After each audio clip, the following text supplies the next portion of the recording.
Hello, everyone. Welcome to the second episode of the Midnight Toons. I'm, of course, your host, PK Speed, the one and only. Don't let it fool you. And of course, I have my wonderful host, Faye here. Hi. Yes. So now, welcome to episode 2. I want to thank everyone for the likes, the retweets, all that for the first episode. It's good to see that some people did really like it, and I enjoy it. Engagement's always nice, yeah. Yeah, of course. But aside from that, we're just gonna get started with the second episode because it's not much. My week's been like all right. It's not really much to say. I've done a few things I would like to talk about. I've had an alright week. Mm. Just been playing this indie game House Flipper Oh, and playing WoW, the of new course. Shadowlands stuff, yeah. You would be playing WoW. That's just Mm-hmm. you. But yeah, so we'll start with our weeks, and I'll start first this time. For me, I've done a few things notable. A lot of the stuff from last week still sticks the same. Like I'm still playing Persona 2 and all that, and I'm still. No, actually, I finished Restarts again. It'll be my fourth time fucking finishing that anime, just for the review. Fourth time. Yes, because the first time was in Japanese because it wasn't out here in the West yet, and it was through Yeah. like fan translations. And then the next third times was the second time was watching it with a friend, third time was watching it by myself, and the fourth time was watching by myself for this review and getting footage for it. Oh, yeah, yeah. Yeah, Gotta make sure you got the full opinion. You yeah, never yeah. know what might slip by on the first watch. Oh, don't worry, something will slip by. Knowing me, that's I'm great at that.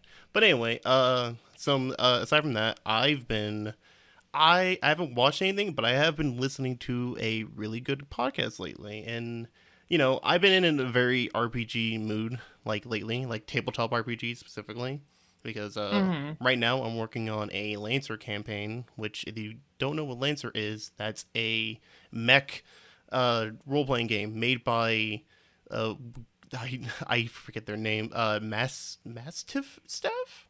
The only notable person that I personally know is the artist Abaddon, who you may know them for their webcomic Kill 6 Billion Demons, which is fantastic. I would highly recommend go checking that out. But Lancer, it's everything I want from a mech aesthetic. It's really cool. I also just love the name of it. Mm-hmm. But right now I'm working on a campaign for. Are you serious? Sorry, there's some noise in the background, but right now I'm working on a campaign. Working on.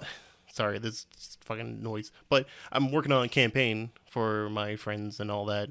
I plan to use it as like I want to do this campaign with like different groups of people just to see because You could just go in post and edit out the noise, and we can just start off on like another sentence, and you can just run the sentence off no, that. it's fine. It's unprofessional. It's great. I love it. Don't worry, it's Alright. fine. No, but yeah, no, it's good. Along with that, but with that, in the in between of when I'm working on like review stuff, working on my tabletop campaign, and whenever I have to go to work because sadly, despite the fact of the pandemic, I still have to go to work, so that sucks ass. But Yeah. I've been listening to a really good D&D podcast by the name of The Adventure Zone. You may recognize his name because it is made by the, I want to say, Mick Elroy family? I think that's how you pronounce it. You may know them from their other podcast, My Brother and Me, and their show on Polygon, Monster Factory, with Justin and I believe Griffin? Yeah, but yeah. The podcast is fucking hilarious. I love so far I've only gone through the third or fourth like arc in it. It's one big arc, but it's like the sub arc, whatever, because it's an ongoing story. But I've been loving it because it's fucking hilarious. I wouldn't say it's for everyone if you're looking for something slightly more serious, although surprisingly, despite the fact that it's a lot more comedic tone, given the fact that most of the players in there, which is the entire McElroy family along with their dad, are like D&D newbies. Like the only experience I think some of them have is Griffin has played a little bit of Fifth Edition, and Travis has, I think he's only played Fourth Edition, which, oh god, anyone starting with Fourth Edition just that makes me sad. That's not right. Because I also recently found out about Fourth Edition. I'm like, no one ever talks about this one. Let me check it out. And then It's I figured not out why. worth It's not worth it. Yeah. Fourth edition had this mistake where like they added too much stuff, so action economy in that system is just like terrible, and like everybody gets like 5 actions by Yeah. level 12, and you're just like sitting there forever doing any sort of group play. Yeah. You don't actually have consistent. Oh, yeah. Hmm? Oh, sorry. I thought something messed up there. My mistake. But yeah, their podcast is fantastic. I'm currently in the middle of their balance arc, and I would highly recommend it, because if you're looking for something a little bit more comedic, then go check it out. Unless you were like I don't know, like a fucking a law, like a rule lawyer, as it's called in A D&D. rule shark. Yeah, there you go. That's it. I actually like that better. But yeah, go check it out. It's on Spotify. It's also on iTunes. I've been using Spotify to listen to it, or you can also check it out on their official website, the MaximumFun.com, which is where most of their podcasts are. Aside from that, I've also been pitting a lot of hours into DMC4 Special Edition, mainly because DMC5 Special Edition's out, and I don't own any new console right now. So I'm just like, this. You know what? I'll just use this time to play an older game then. But yeah, no, that game's fantastic. I love it. I've been playing it for like I want to say almost a decade. I think it came out like 10 years ago, which if it did, then oh god. If I ever play a Devil May Cry game, I'm usually playing the first one or the third one. Yeah, I don't hear too many people go back to DMC1, but yeah, that's understandable. The third one's like It's the great. best one from what I hear. Pretty much, honestly. Like DMC4 is really good overall. Most people's only problem is when you get to the halfway point with Nero, and then you start playing as Dante. Spoilers, oh no, you play as fucking Dante. What a surprise! But when you get to the halfway point, you realize that they ran out of money, and you have to go back into the previous stages as Nero. Only you're going through reverse, and you also have like a gimmick to it, and it's all right. At certain points, it's annoying, but you're playing as Dante, who is busted to begin with, so it's not too much of a problem. And along with that, it's DMC story. Nero is, like I think he's a cool character. Don't get me wrong. I think he's fantastic. It's just you don't like the whole screaming to "I need to save my girlfriend" kind of girlfriend. I don't know, whatever. It's a lot of melodrama that you've seen in like all sorts of anime and shit. But it's great. I love it. And also in Special Edition, it lets you play as Virgil, Lady, and Trish, which they're fantastic.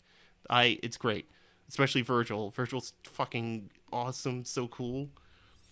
Do fucking judgment nut in or cut in. Whoops, that wrong word. Sorry.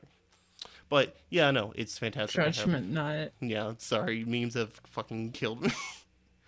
Now I can't say it regularly anymore. I mean, that's how Nero was born, because the game is like Nero is Virgil's son. Not a I surprise. didn't know that. I don't know anything about DMC lore, to be honest. Yeah, they don't go too much into it, but yeah, Nero is Virgil's dad. Whoops, Virgil's son.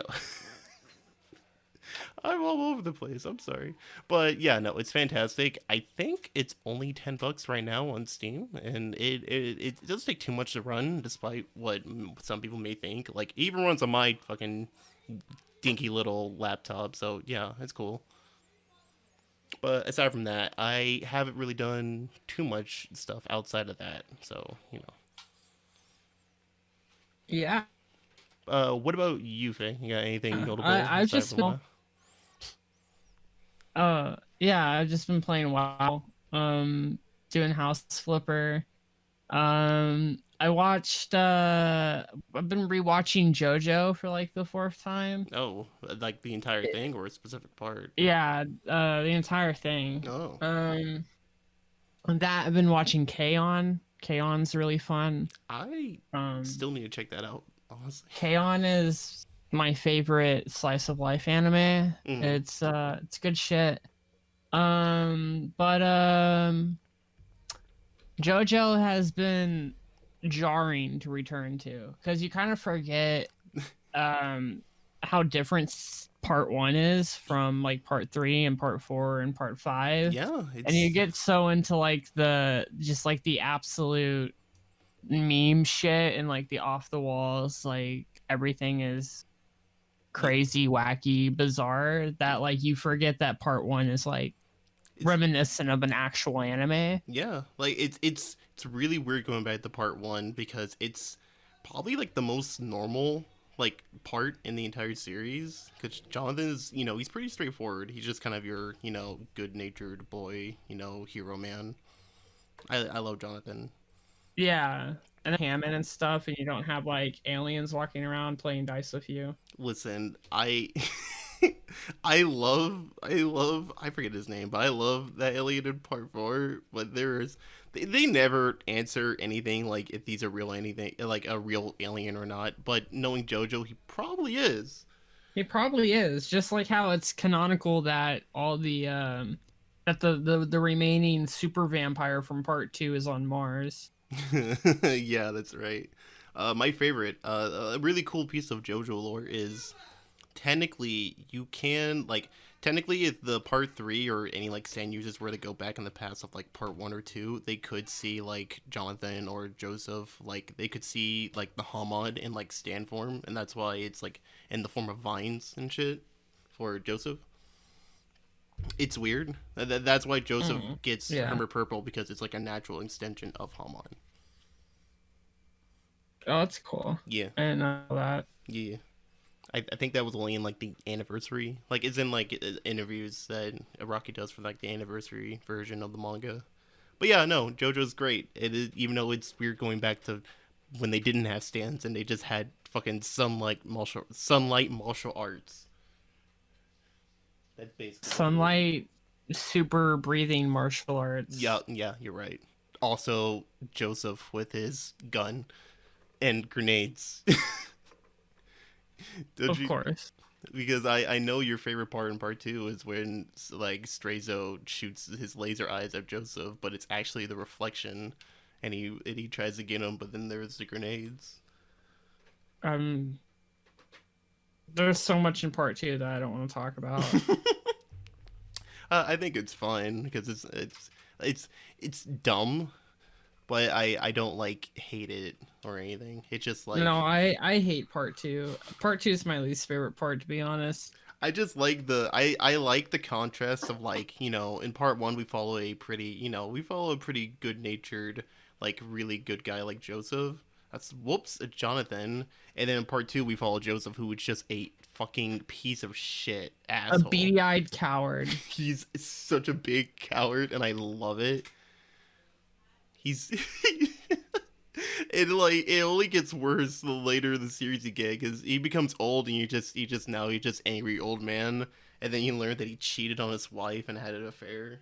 Well, no, not I would say affair. He didn't really stay with Josuke's mom, so yeah, that's He's a free spirit. he does what he wants. Can't hold him down. And to be fair, he did make one of my personal favorite like main characters in JoJo because I love Josuke. He's a good boy. He's a good boy. And pompadours are great. I wish they can come back. But yeah. Oh man. Yeah, have you rewatched part 5 yet? I haven't even finished part five. Really? Huh. Yeah. Just be that way. That's part of the reason why I'm rewatching it is Oh. partly because my friends rewatching it, and Mm. also because like I want to rewatch it so that I can like really sink in there. I'm really interested to see what you think of part 5's ending because it is very very divided. I'll tell you what I think about part two's ending. I'm just kidding. I'm not gonna. It's I'm not gonna bullshit. spoil things. No, It's no, bullshit. no matter what, It's shit. like no matter if you like part 2, I think the perfect way to describe that final scene is bullshit because even Joseph is like, yeah, I don't. This is bullshit. I don't even know what's going on. It's funny. But yeah, JoJo's great. Have you done anything else? Um, no, not really. I mean, well, WoW has been okay. I found out recently that Emerald Dream, because I play like a lot of like niche, weird like role play Yeah. shit. Not like role play games as in like numbers go up and you like the numbers go up, Mm-hmm. but like role play as in like collaborative writing experiences. Oh, okay. And I went back to WoW because my friend's playing, but they're playing on Emerald Dream because Emerald Dream has a 50-50 faction split. Mm-hmm. And I was like, okay, that's cool. Uh, Emerald Dream works out for me because I like playing roleplay on WoW because WoW RP is like actually pretty commendable. Yeah, yeah. And then I look into it, and Emerald Dream has like no role players on it anymore, but it's still labeled a roleplay server. And I guess the issue with faction splits being unfair have gone to such a point that Emerald Dream is like the only server with a 50-50 split. And so there's like there's no RPers because all of the non-RP people have came to Emerald Dream for the 50-50 faction split. Huh. Interesting. Yeah. It's been a whole ordeal. Yeah. I'm dealing with it. I'm coping. Yeah, yeah. I can't really say much upon it because I have not touched WoW in years, and I don't really plan on to anytime soon, honestly. Shadowlands is probably one of the better expansions, to be honest with you. My experience with it so far has been pretty good. The leveling crunch is really good. You don't have to level to 120 anymore, and it's actually pretty relieving. Mm-hmm. I've only been playing for like less than a week, and I'm almost at max level from a fresh make. So No. it's not that bad anymore. You can grind it out pretty easy. I find that funny that it's called a Shadow. What was the other part? I'm sorry. Shadowlands. Yeah, I find that funny since FF14's last expansion was Shadowbringers. There's a lot of shadows everywhere. Yeah, it's a shadowy year. Yeah, well, yeah, that's a fair description. I feel like most people would say a lot more than shadowy, but yeah, that's cool. Yeah.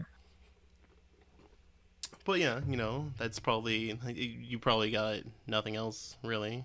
Yeah, nothing else. Okay, that's making sure. But anyway, that's gonna be our week. So we'll just head into the news. Honestly, let's get into this spicy news, I guess.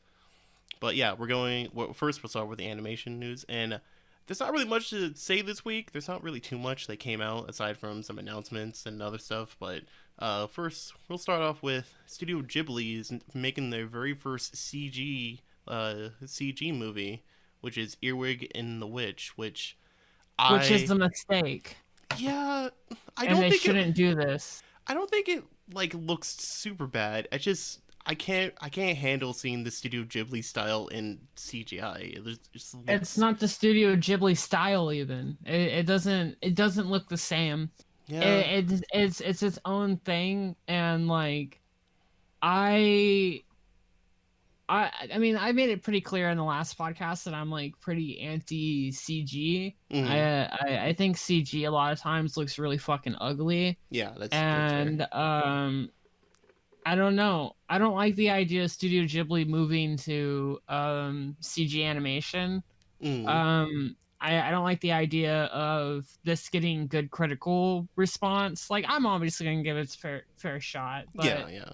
If it gets good critical response and then they start moving towards doing CG more often as like their main way of doing things, it will be like really, really upsetting for me because I have a lot of good memories of animated Studio Ghibli films, and I really don't think that they need to move out of doing 2D animation, especially in a world where like 2D animation is becoming more streamlined. I think traditional 2D animation is becoming rarer and rarer.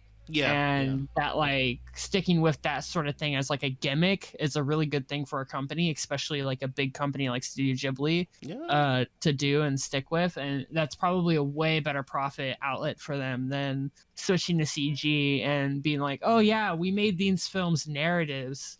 Because I don't think that as much as people enjoy the narratives, the Studio Ghibli films, I think a big appeal of it is usually like the visuals and the soundtrack, and it's a whole experience, a whole package, Oh and yeah, taking yeah, like one yeah, part of that package out is yeah. Like kind of when disruptive. like like I feel like Studio Ghibli movies, like they every element of the movie needs to work because they're like Studio Ghibli movies are fantastic on every level. Like I love the art. I in a lot of them I do like the story with like a few exceptions, but other than that, yeah, I do agree because I love their style way more in 2D than 3D. Which, judging by the trailer for Earwig and the Witch, I don't hate it. It looks pretty solid for what it is. It's just It looks kind like a Pixar film. a little bit, yeah. It kind of gives me vibe like a little bit, not too much, a little bit vibes of the Lupin the First CGI movie that I think either came out or is coming out, which that looks fantastic. But also, I'm so used to like 2D. I'm a 2D One of my fanboy. favorite movies, which is sitting on the shelf right next to me, is Grave of the Fireflies. Yeah, oh, man, it's Um, so good. and so I'm just like okay, like how can you convey the same presence in 3D animation as you convey in these like beautifully animated 2D scenes in these older movies? Like I there's do. so much intricacy in a 2D animated environment that flows really well, whereas like I feel if you put too much stuff in a 3D animated environment, it doesn't really like feel like sophisticated and wonderful. It feels more just like cluttered and Yeah, yeah. messy. I do think that I do think like this can work in CGI, and I there are very but the problem is there's very rare exceptions to I really find that it looks really good. Like, Pixar movies, they look good, but it's usually Pixar, and also I don't really care for most Pixar movies anymore because most of them are just meh. But my other really problem is there's not really any notable like anime CGI that I can really like. The only one I could say the exception was Beastars and the other work that studio did, which was JoJo has some cool CGI stuff in it. yeah, but they also rarely do that. Like they only do it for like the openings and stuff. It's not the entire series. Yeah, I'm just saying that there's some cool CGI stuff in there, but like the thing Yeah. about it is like But with Ghibli, it's one of like with Ghibli, their 2D like art style is like iconic, and changing yeah. that to CGI can it's going to be jarring for a lot of people. Also, Yeah, I'll still I feel like people are gonna see it and they're gonna assume it's a Pixar film. oh man, especially given the fact that Studio Ghibli is owned by Disney, definitely for sure. Oh God, is that true? Yeah, no, it's been like that for years. That explains why they're doing this. Yeah, but to be fair, like I think they've been owned for almost a decade or two.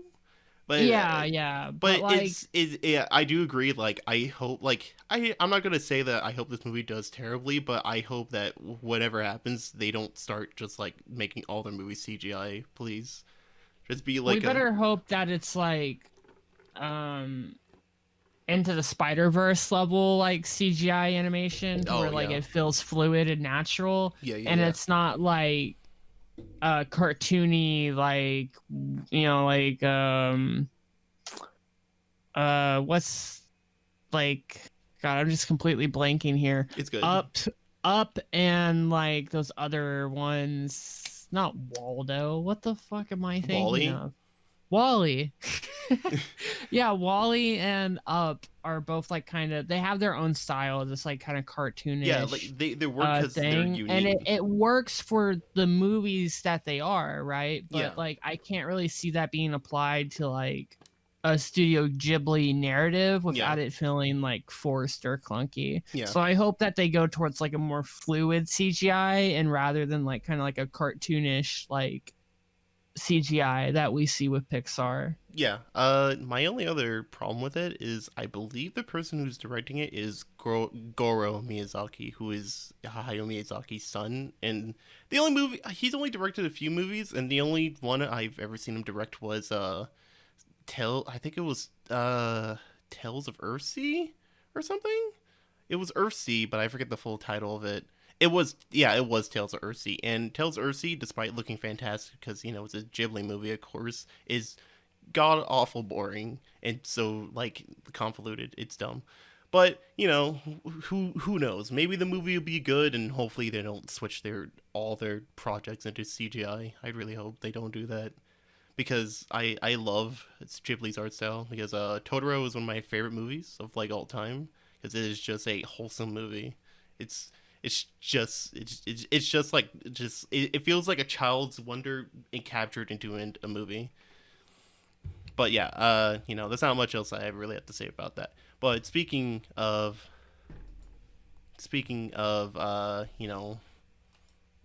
actually, I don't really. I'm sorry, but speaking of, more stuff coming out that not a lot of people were expecting. This week there was a short made by Aron Flom, which is a never before heard recording from Stan Lee. It's a little animated short he made. I love this recording. Yeah, it's like I don't know, like everybody's had a moment where they realize the utility of the word fuck. Yeah.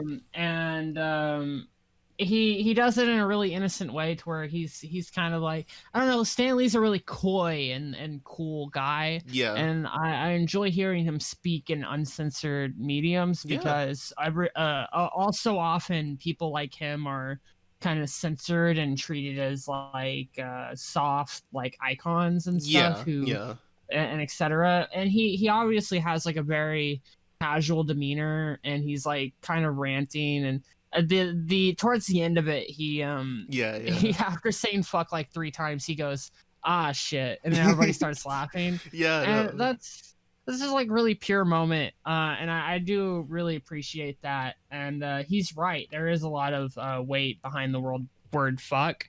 And it has a lot of different meanings, and it can be used in dramatic fashions and comedic fashions. So it's a very powerful word. It's a versatile word. It's the jack of all trades. It truly is.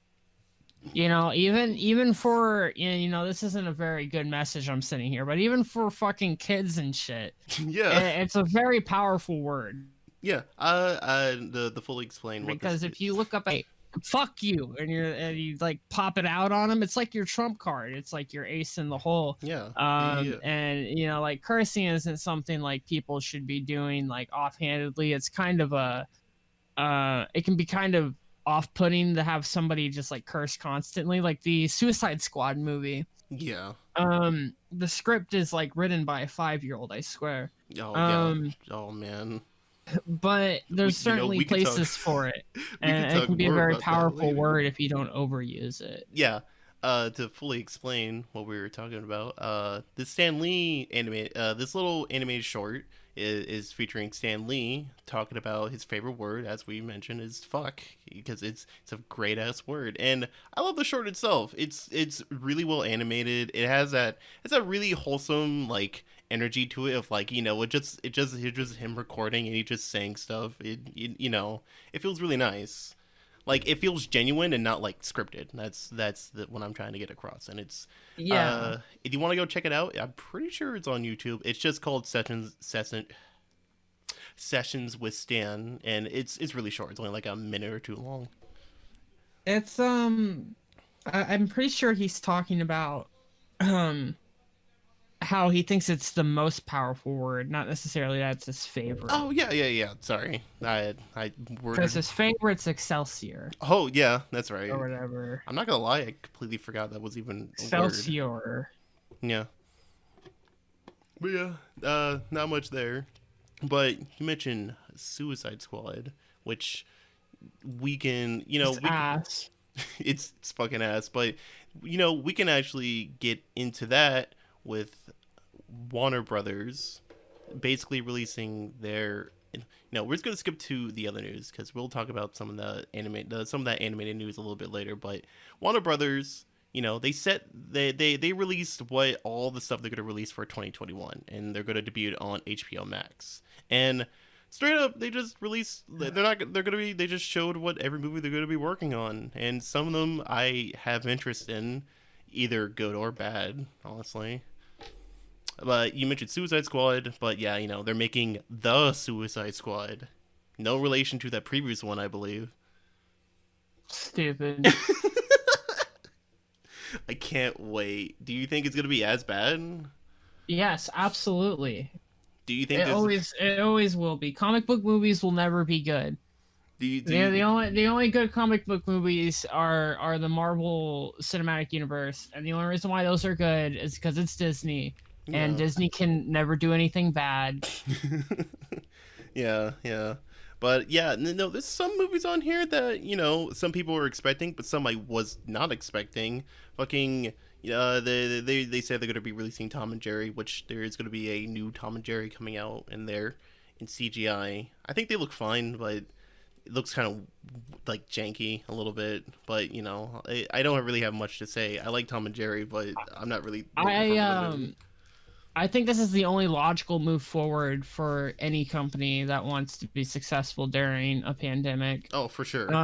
If you're making movies or media and you're not streaming it, you're You're losing money. losing You're money. literally comically you have tore a hole in your pocket and you are just dumping coins into your pocket. Yeah, there Uh, is there's been statistics coming out of like ever since the pandemic. There's been so many streaming sites that have like gone just so much money thanks to the pandemic, or not thanks to pandemic, I guess. the streaming is the future, no matter how you cut it. Yeah, and it Um, sucks because there's people who really do love movie theaters, but if you go to I love movie yeah, theaters, I but I love it I'd too. rather not die because a child is gooing all over the seat that Yeah, I it's a sat in. fucking death pit, honestly. Like that little area like at the bottom of the screen that nobody would like to sit down at. That's just going to be a corpse pile. So don't go to your local movie theater, kids, please. Don't do it. Really don't. But yeah, I was in for me, I was like, that's logical. That makes sense because you do want, like, streaming is going to be everything now. And of course they're going to be releasing all their movies on like HBO Max or something. But I was more kind of like interested in some of the movies they released, because they're just some announcement and I'm like, what the fuck? Like fucking Matrix 4? Excuse me? What the fuck? Make sure I don't know how many Matrix movies there were There made. is three, unless you count Animatrix, but Animatrix is like an anthology series. Matrix 4, huh? Is the are the girls who made it behind it, or is it Yeah, I'm pretty other sure it's still people? gonna be the Wachowskis, but they still Yeah. made Reloaded and Revolutions, which are not good, Yeah. I honestly. mean, the Wachowski sisters are cool. Yeah, like So they're my favorite directors, despite that I don't like most of their movies. I think they're really cool. yeah. The only movies I liked was the first Matrix and the Speed Racer movie they made. I love the first Matrix because it's a narrative about trans existence, and Yeah, yet people latch onto it to red pill themselves, yeah, yeah, and it's hilarious irony. yeah. It's great. I love it. It's. I think it just a. I think I love it for that, and I also just think it's a really solid fucking movie. Like from beginning to end, I am like entertained ever since I was a kid watching that fucking movie.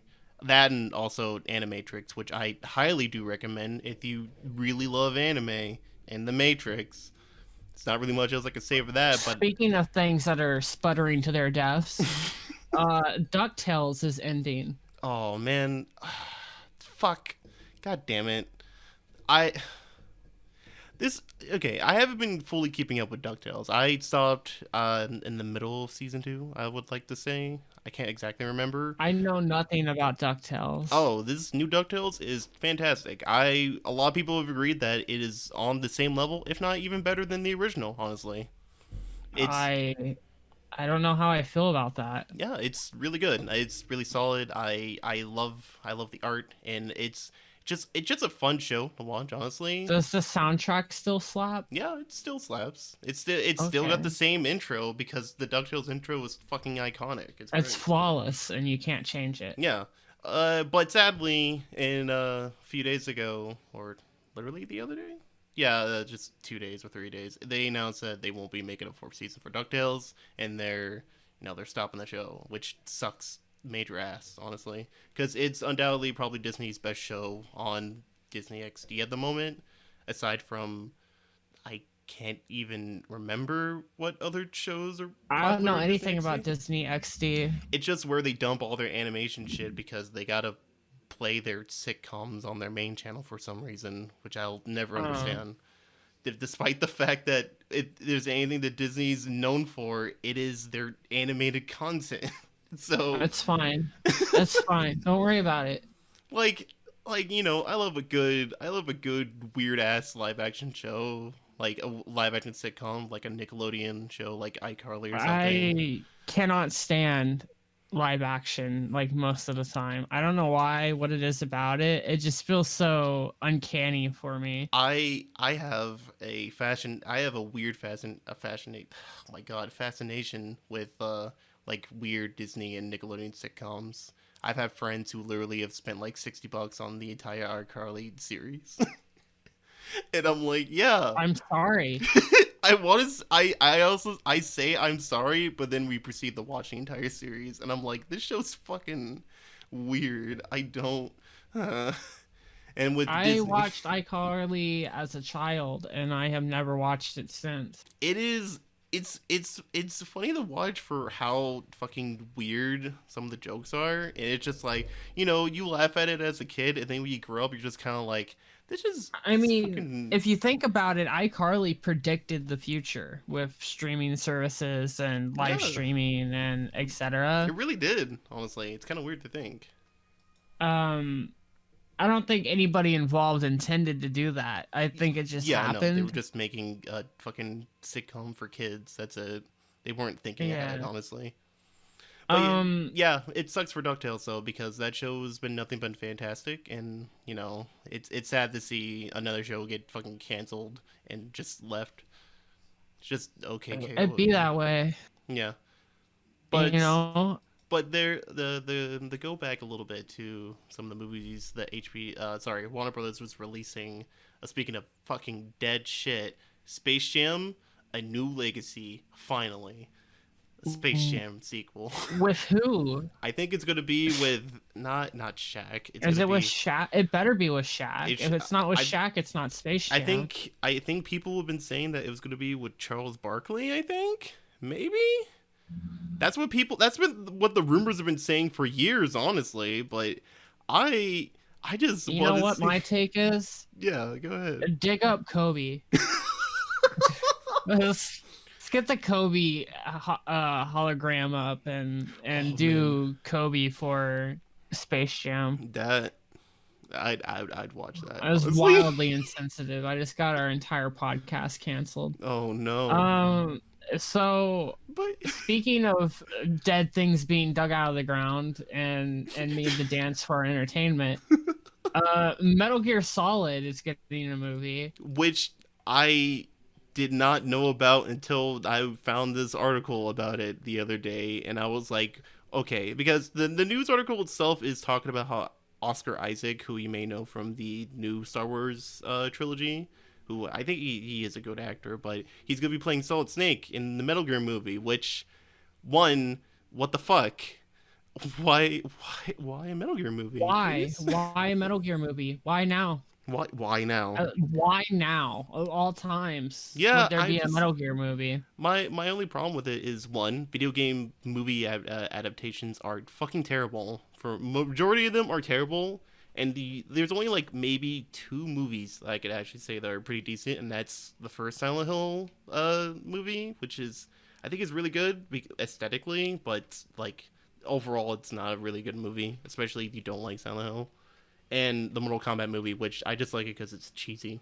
It Mortal knows Kombat it. movie is disgusting, and you should not have said that. Whoa, damn! I didn't know you didn't. Well, it's disgusting. Why is it disgusting? All the Mortal Kombat movies are bad, even the There's- fan made ones. We don't talk about the fan made ones, but that's also because I never watch any of the fan made ones because I know better. That aside, I just want to talk about the likelihood of this movie being good is based on one thing and one thing Mm. only. Is it based off of something that came from Kojima's excellent Oh, sorry, you cut out there for a little bit. Excellent. or Solid or Kojima. Yeah, like my problem with it is like Metal Gear is like as much as everyone jokes that like those games are more movie than game. I feel like that those games really need the be video games to work because they do so much like neat shit with it. Like, you know, you have MGS1 with some of the codecs, like, hey, where do I get Meryl's codex? Oh, look at the back of the box. And you're like, what? And it's right there. And you're like, what the fuck? Okay. And with Psycho Mantis, with, you know, his whole controller shenanigans where you need to plug into the second player slot to beat him. So I hear you like but no, like what I'm getting at is more like if the plot of the movie is based around something Kojima has in the Metal Gear universe, like already covered, or it's like something Kojima's like written off on, and it's like based in the Metal Gear universe in the way that a Metal Gear storyline would be, then it has potential to be good. Yeah. But if it's like the Metal Gear concept taken and then written by somebody else, it's gonna be trash. Yeah. And it's gonna be a hot pile of garbage. The only other thing I know about this is a rumor. I don't think it's fully like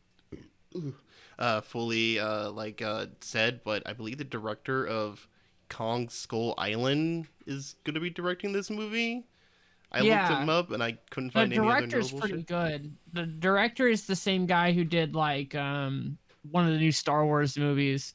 Wait, The Last Jedi, I think it was. He's not, the director's not a bad guy.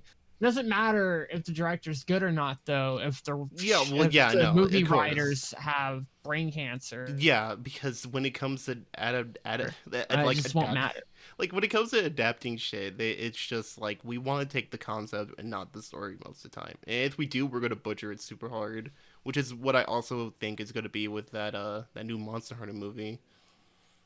I didn't even know there was a Monster Hunter movie. Yep, it's gonna be Jurassic World, but with dinosaur cleavers. It's gonna be Jurassic World with Milla Jovovich because she's stuck in every Capcom adapted movie forever. Is that girl who played the main protagonist of the Resident Evil things? Oh my god, I'm so sorry for her. I feel really bad because I think she's like existence is pain. Man, that sucks. She is a great actor, but she signed the wrong contract. Yeah. That way. But aside from, you know, stuff that needs to die, this isn't necessarily animated or you know, any particular pop culture news, but this is an article that I added myself, and it's about the one true enemy that mankind, and that's the murder hornets. Fuck these hornets, I swear to God. These horrifying hornets. If you don't know, I want to say Japan, they have these terrifying hornets that can, one, their stinger doesn't like detach from like bees and stuff, so they could just constantly sting over and over again, and like they could just kill an entire colony of bee within a couple hours, just no problem. And apparently, you watched the video of that? Shit's wild. Yeah, it's fucking gruesome. And apparently, like back, I want to say earlier this year or later last year, they found a couple of them in Washington, in America, and people were worried of like, oh no, the murder hornets are here. Oh shit. So apparently they're going out of the way to make sure like they kill most of them. So they found ways to destroy them. Yeah. They're hard to locate, but when they locate them, they just they destroy them. Yeah, they're not hard to destroy, honestly. It's more of a matter of getting to them before they get to bees' nest. Yeah, because unlike the bees in Japan, the bees in America don't have any way to take care of it. Yeah. Because the Japanese bees, they can like swarm them and flap their wings really fast, and it like dehydrates them or something, and they die. I don't know the fighting game tech for it. Yeah, I don't know the hitboxes on these hornets. Yeah, I don't know what kind of dash cancels they're doing over there, but I just know they got the dusty infinites. The American bees, they can't do that, and so they just get butchered, dude. It's like they haven't gotten the update. The fucking murder hornets just hit them with the wombo combo. Fucking, they hit them with the wobbling, and they just start screaming, you Hmm. know? Yeah, yeah, no, yeah, they need to die, honestly. And if you're a person who's a fan of Hornets or Wasp, that's cool. But fuck these Hornets. They honestly need to eat themselves out of existence, as gamers would say, because that's what we are. We're gamers. We saved the two. Well, actually, we still have to talk about Dark Vader dying. Yeah, yeah. Uh, The make sure people know it's not the voice actor James Earl Jones who's the Dark Vader voice. It was the actor who actually played as him in the Episode 6. OG. Dave Prowse, I think that's how you pronounce it. Prowse. Yeah. Yeah, he sadly died a couple days ago. He died at the age of 85, which that sucks because he's fucking Darth Vader, one of the most iconic movie villains ever. And even though most people will recognize James Earl Jones more, but it's still got to give credit to him.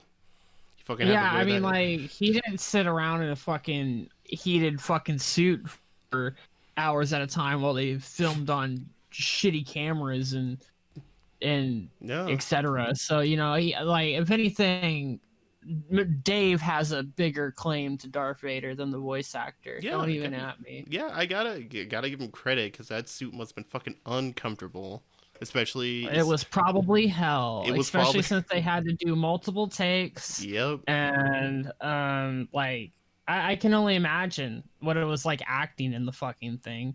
It's It probably tough. probably felt like shit to move in. I did learn some interesting things. Like he actually played like Frankenstein in like some really old like Frankenstein movies, and he also So yeah he also was in an episode of Doctor Who. Although I don't know which version of Doctor Who because I barely know anything about Doctor Who is for nerds, so we don't That's even have the to only worry about that's that. the only thing I know about it. It's one of those really big nerd things that only super big nerds are into, aside from like Warhammer, which sucks. We got Yeah. the two most controversial points. Even though one shouldn't be controversial, it is. Sadly. Sadly. And then the other one, I actually have a little bit of talk on that. Ooh. Um, Is I it? have things to say about both of them. No. But you go ahead. Pick our metaphorical poison here.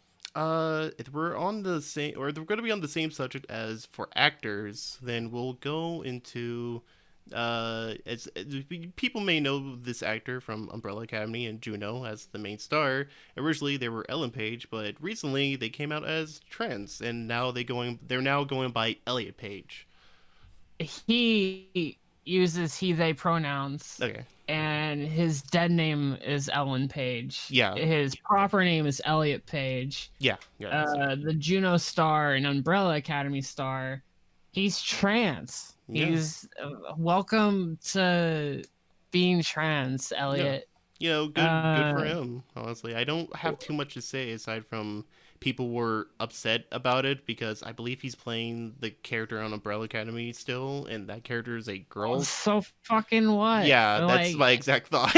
I'm like, who fucking cares? I don't have anything to say really about it because like there's been if people want to get nitpicky about that.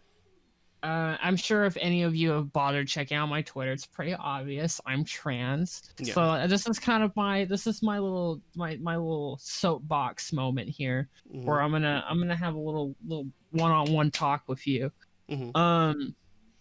So like, there has been so many cis actors who have played trans characters over the years. Yeah. That I cannot even begin to be bothered by Elliot Page continuing his role as the girl in Umbrella Academy. Yeah, and as far as we know, they might even, because the writers of Umbrella Academy are very progressive. We don't know. There might be some sort of write-in to accommodate the character may be trans just as much as he is. Yeah. And yeah, so what I was getting at earlier is Elliot Page is welcomed in the trans community. Yeah. He's always been a remarkable actor with a remarkable palette for social justice and a remarkable palette for being aware of these things without being too overly spoken on them. I really appreciate his utter balls, literal just massive balls to drop this and be like, hey, I'm trans in the middle of movie deals, in the movie in the middle of clout, in the middle of one of the most divided elections in US history. Yeah, He for comes real. out and he's like, hey, fuck my movie deals. If they go over bad, who cares? Fuck the election, fuck the politics. I'm trans. This Yeah, is me. Hi. That takes a lot of gall to do, even like without the additional pressures that he yeah, has. So yeah, welcome. yeah. Enjoy your stay. And don't let anybody tell you you're invalid, Yeah, of because course. you're beyond fucking valid, and you look sick in that baseball cap, Yeah, bro. yeah, yeah. There wasn't really too much for me to say because who cares? They could do whatever they want. Good for them. I Yeah, think they're a really good actor, and they're valid. People are people. Doesn't really matter. yeah. I just upset about people whining and crying about no, you can't play as a girl when you say you're not a girl. I'm like, fucking. That's There's been plenty of roles where people are playing a character who they are not clearly. So it's not that big of a deal. And also, who gives a fuck? It's a fucking show. that's really not that Whatever. big of a deal. I Yeah. mean, like, you know that movie Daniel Radcliffe was in where he played like the neo-Nazi or whatever? Are you gonna say we need to start hiring neo-Nazis to Oh God. play those roles? Like, Please I don't no. know what you want. Yeah. Like I think that a trans person playing a cis person is far less problemsome than a cis person playing a trans person, and it's people playing trans people. I don't even want to fucking hear anything about it. Yeah, no. There was one comment that I particularly really hated where someone said that they were only doing this because they're having a midlife crisis because Elliot Page was 30, which surprised me because I didn't realize that they were 30, but also Hey, fuck that's that. not even a midlife crisis. Yeah, He's well off. He's gonna live to be at least 80. yeah, This isn't midlife. yeah. Like what the And fuck? and That's- honestly, dude, like, if that's what people want to say about it, then like, cool, good for you. Even if it is a midlife crisis, which I highly doubt it is, he's yeah, of probably course not. known he was trans for years and just hasn't been able to come out. Yeah, But if it is a midlife crisis, congratulations, you're now making fun of somebody for having disorder and distraught in their life. Like, somebody is going through a hard time and they are coping in some way, shape, or form by changing their identity and being more honest to themselves. yeah. I just, How does that yeah, make it do that? I, And like, it just doesn't make any sense. Transphobes are going to be transphobes. TERFs are going to be TERFs. yeah, We could be here all day talking about it. yeah. Uh, But while we're into some stuff that shouldn't really be controversial because some we're spicy stuff. yeah. Yeah. This isn't particularly news, but I want to talk about CN Cartoon Network has been releasing some shorts on their social media of the Crystal Gems Speak Up, which is the Crystal Gems talking about black history and talking about the current matters of, like the racism and all that happening in the past couple months. And I I enjoy these. I have a mix love-hate relationship with Steven Universe itself, but I still overall enjoy it, and I do like these shorts that they made. I'm glad that they made a second one because I would have kind of been disappointed if they only made the one they made a few months ago with only Garnet. But yeah, no, I really like them. My problem with them is I hate having to go check the responses onto these fucking videos because there's always these people who are upset about it, talking about you can't make you're using cartoon characters to talk about problems that don't exist, even though they clearly do. For fuck's sake, stop whining and bitching and trying to ignore the problems. And also the amount of Well, people being like, like yeah, I think it's really great. I really enjoy it. I've only watched one of them, admittedly, it's fun. but it's a very great concept, a very very great idea, and they have an excellent platform for it. Yeah, I really vibe with the sort of like will and what they're wanting to do here. I like it more than Um, like a studio just saying, or a studio or a company just being like, we donated money to this and that's it.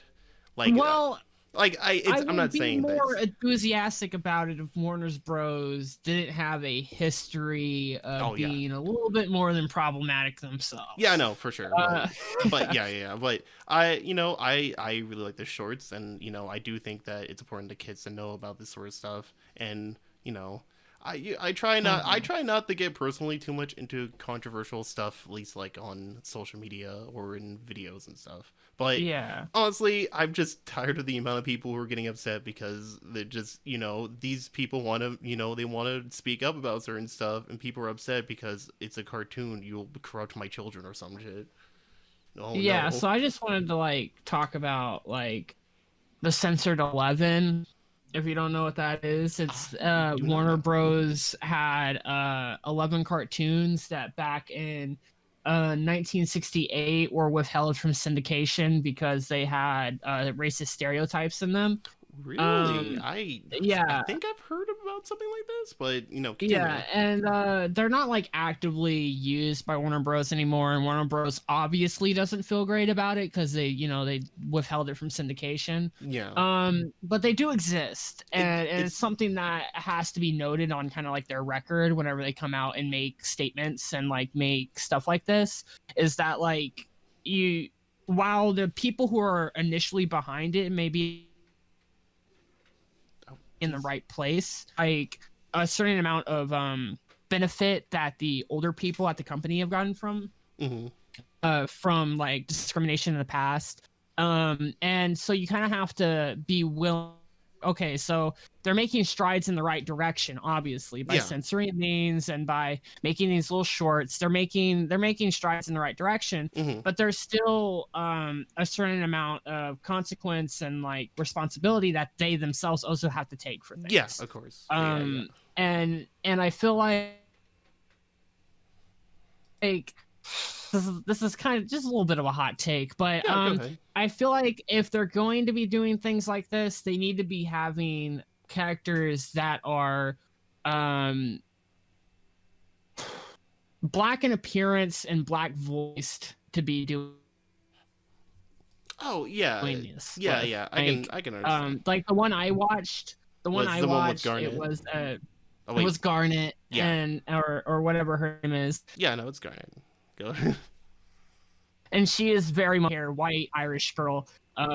And it's like I their heart's in the right place, but they need to be platforming it in a way that isn't going to be coming from white voices and white corporate executives. They need to be giving people of color in their company and in their community the ability to use this as a platform for themselves and their beliefs and their feelings on it, rather than being kind of like this like just way to insert that, oh yeah guys, we're woke on this, there's no Yeah. reason to come at us because we're woke, Yeah, guys. yeah. I Instead of it being that, it should be more about like, this is your guys' time of like dealing with shit, and this is your time for asking for civil liberties and like fighting for those things. Here's a platform to do it uncensored. Do mhm. it. Yeah, yeah. um My yeah, main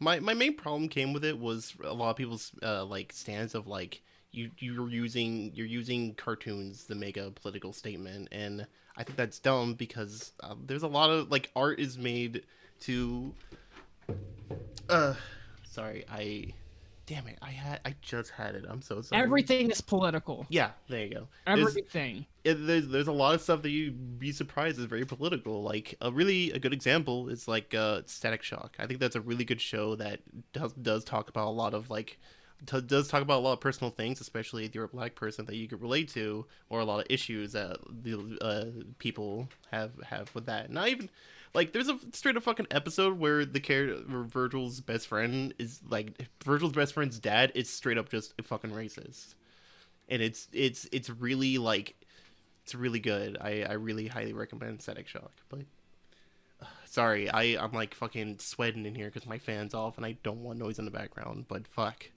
But like what I was getting at is like Yeah, I yeah. just feel really because like these white executives and like the people who work at Cartoon Network who may not have been part of that initial discrimination and etc. that got them to the success that they did now in a systematic racist society, they may not, the people who made these things who are white may not be directly benefiting from past discrimination, Mm-hmm. but they do benefit from past discrimination because they're at a company that benefited from those things. Yeah. And so like it feels kind of weird for a white person who indirectly or directly has benefited from systematic racism in some way Mm-hmm. to start like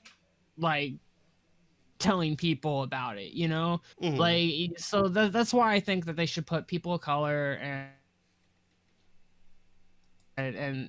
black people of color in the driver's seat when it comes to stuff like this. Yeah, yeah, no, I can understand that. I do at the very least say that if they have no choice and decide to do that, at the very least you still need to approach the subject with like understanding and care for it. You can't just like go all willy nilly and shit. I feel like that's yeah. But yeah, I brought that up because I'd figured you would have some stuff to say about that, and you're a lot more outspoken than I am. But Yeah, I'm woke. yeah, that's that. If there's a word I can describe Faye with, it's fucking woke. But yeah, aside from that, there really isn't too much else. I enjoy the shorts, and I'm tired of people being fucking just douchebags. That's all. But then but aside The from shorts that, are great. They shit on Thomas Edison. yeah, I was quite surprised how much they were just like, yeah, fuck him, it's a fucking ass. Fuck Thomas Edison. All my homies hate Thomas Edison. And I like how Pearl it goes like, wait, what? We're not going to talk more about why I forget the name. I'm sorry, but made the light bulb. What the fuck? We're not going to talk about like all the stuff that led up to this moment at all. Like really? Yeah. And she has a point, but it's like that point is like kind of dampened by the fact that she is a pasty white girl. Yeah. And so it's kind of like, yeah, your outrage is cool, and like your outrage is perfectly reasonable and something you should be outraged about. Mm-hmm. But like, there's like I don't know. There's so many better ways they could have done it. If there was a black person of color as the leading role in the short film that I watched, I feel like it would have been a lot more impactful as opposed to it just being yeah. There might be people who might debate because Pearl's technically not human because she's a fucking rock basically, and also I believe the voice actor is it's not white. Well, I could be wrong. I may be thinking of an Amethyst's voice actor, but yeah, no, I do get what you understand. I understand what you're penning out. Yeah. But that's really all from the news. There were a few other things like they're making some of the movies that they released on Warner Brothers was like fucking Godzilla vs Kong, which I'm personally excited for, but I just want to see Godzilla beat Kong because I'm a stupid big lizard fan. And also Dune, which I don't have any history with, but I know a lot of people, surprisingly, who really like Dune, and they're making a movie out of that, so I'm guessing it's gonna be terrible, and they're gonna hate it. Yeah.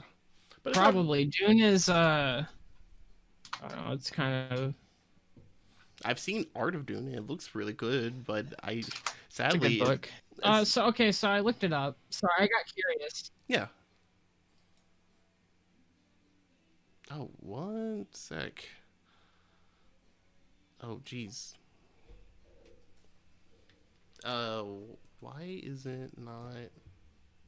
Sorry, there's no audio from you for some reason. Kind of an... Alright, one sec, sorry. Intermission. there that needs to be talked about too. But sorry, can you repeat that? Because you kind of cut out. So sorry. She's Asian. Yeah, okay. That's the voice actor for Pearl. Yeah. And she's she has more right to speak up about it than I do. That's for sure. Yeah. But I still understood what you were. Think, yeah. Sorry, you could continue. I didn't mean that. Yeah, situation. Yeah, yeah. But aside from that, there's not much else we can talk about. I'd say that was pretty good. We said some spicy stuff. You know, you got to. You know. Well, Yeah. but aside from that, you know, that's probably gonna be end. But first, we'll go into questions, which we did actually get one question. Hell yeah. Oh no. This is a question comes from a friend of mine, Joopy, over on their social media, Joop. But they remarked about when we talked about Clifford in the last episode of why the fuck would Clifford be in fucking New York City, and they responded with, so the Clifford movie could possibly be filmed in New York because it could be a prequel. Clifford was a puppy living in the town or city, then of course, and then love made him grow so big. The plot of the movie could be centered around how Clifford is growing and they need to do something about it by the end after realizing that Clifford can't fucking fit in the house. Like, alright, who thought the fucking dog could fit in a damn apartment building? Who the fuck thought that was a good idea? One, I actually can answer this, is there actually was a prequel series with Clifford as a puppy, apparently, where he lived in the apartment building and shit when he was like fucking an inch. But I'm not gonna go into the intricate Clifford lore. And their actual question is, does peanut butter go in the fridge? Discuss. No, absolutely not. I've never done it. I can't say There's only one reason. One reason you never put peanut butter in the fridge, and it's because it's mixed with something that cannot be in the cabinet. Like those pre-made things like peanut butter and jelly. Those those have to go in the fridge, or else the jelly goes bad. But as long as you aren't like, when you make a peanut butter jelly sandwich, listen, I'm gonna give you the knowledge here. Yeah. You make a peanut butter jelly sandwich, you put the peanut butter on first because the peanut butter won't rot in the jelly when it's in the refrigerator. Yeah. Whereas if the jelly gets in the peanut butter and you put the peanut butter in the cabinet, it'll rot. Uh-huh. And so that's why you do that. And so like, what's the point? Like, you might as well just start making jelly first peanut butter sandwiches while you're at it. Why not? You know what? Well, Go for it. I can't say Just hollow out peanut butter jars when you get them, and just put jelly in with them and mix them up, and you have peanut butter sauce. You just I was not expecting this deep into peanut butter in a fridge, honestly. listen. Things exist in order for a reason. I've never really thought about it because in honesty, I hate jelly, so I would never put it on any sandwich. That's a more problematic take than the one I just had. I don't like jelly. It's just everything about it tastes gross to me, and I probably never will. Can't believe you. It's fine. Don't worry. It's like cheese, dude. I hate cheese, but Oh, you want it? I love cheese. The way they made cheese, I would eat a lot more cheese. But I know how they make cheese, so I don't eat a lot of cheese. How do they make cheese? They squeeze it. I don't know. Like, that's the first thing that came to mind. Yeah. They squeeze it together. It's curds from dairy, and then they put it in a fucking wrap, and they squeeze it together. Yeah. It's disgusting. Yeah. Well, And you love it. You want it all over your pizza. you want to hear some cursed shit. I know an odd number of people who really love peanut butter and cheese sandwiches. I'm leaving the call. I'm not one of those people, but I have the last relationship I was in, she was like, "Oh yeah, no, I loved peanut butter and cheese sandwiches," and I was like, "Our relationship and you were might like, be that's a red flag." a little bit." I was like, that can't be real. And like, there's people back in high school that I was like, "Is that a thing?" And they told me, "Yeah," and I'm like, "That's gross.